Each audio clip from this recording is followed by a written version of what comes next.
ശരിയാണോ? അവന്റെ വിശന്നത് കൊണ്ടല്ലേ റൊട്ടി കട്ടത്. ഇനി ഒരു കുട്ടിക്കും ഇങ്ങനെ സംഭവിക്കരുത്.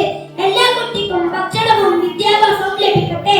അതിനായി നമുക്ക് ഒരുമിച്ച് കേൾക്കാം.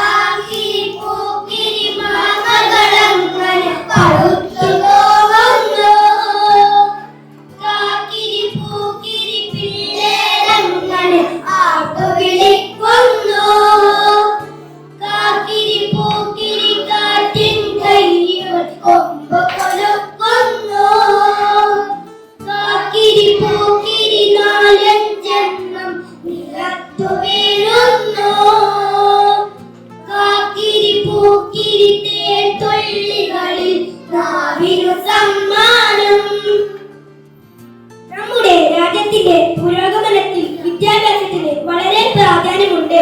വിദ്യാഭ്യാസത്തിന്റെ പ്രാധാന്യത്തെ കുറിച്ച് ലിയാന നമ്മോട് സംസാരിക്കും.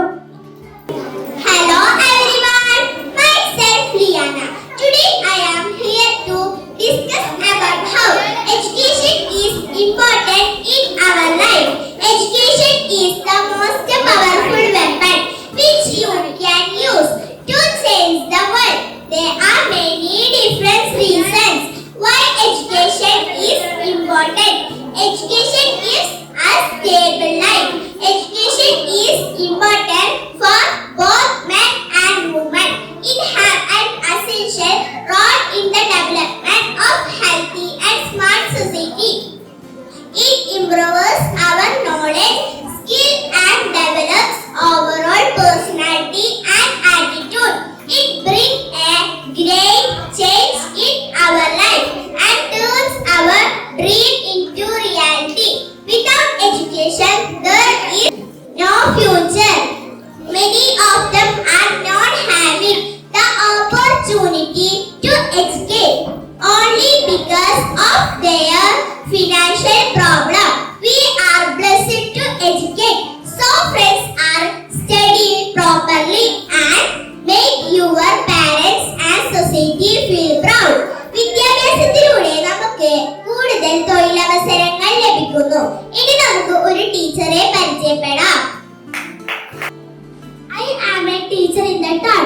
All day long I teach my kids. It's my job, that's what I do. It's the job that I like to do. ഞാൻ ഒരു ടീച്ചറാണ്. എന്നെ എല്ലാവരും ബഹുമാനിക്കുന്നുണ്ട്. എന്നാൽ എല്ലാ തൊഴിലിനും അതിൻ്റെതായ പ്രാധാന്യമുണ്ട്.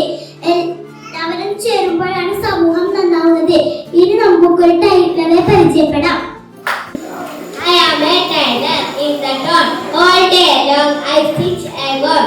It is my job, that's what I do. It is the job that I like to do. കൂട്ടുകാരെ, ഞാനൊരു ടൈലറാണ്. ഞാൻ കേരളത്തിലാണ് ജീവിക്കുന്നത്. എനിക്ക് വിദ്യാഭ്യാസമുണ്ട്. ഇനി നമുക്ക് കേരളത്തിന്റെ ജില്ലകളെ പരിചയപ്പെട്ടാലോ? കാസർഗോഡ്, കണ്ണൂർ, വയനാട്, കോഴിക്കോട്, മലപ്പുറം, പാലക്കാട്, തൃശ്ശൂർ, എറണാകുളം, ഇടുക്കി, കോട്ടയം, മലപ്പുഴ, പത്തനംതിട്ട, കൊല്ലം, തിരുവനന്തപുരം, ആകെ ജില്ലകൾ 14. കേരളത്തിൽ 14 ജില്ലകളാണുള്ളത്. കേരളത്തിന്റെ 60%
danger rules.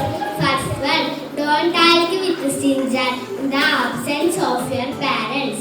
Second one, don't take with the chocolate and toys from the stranger.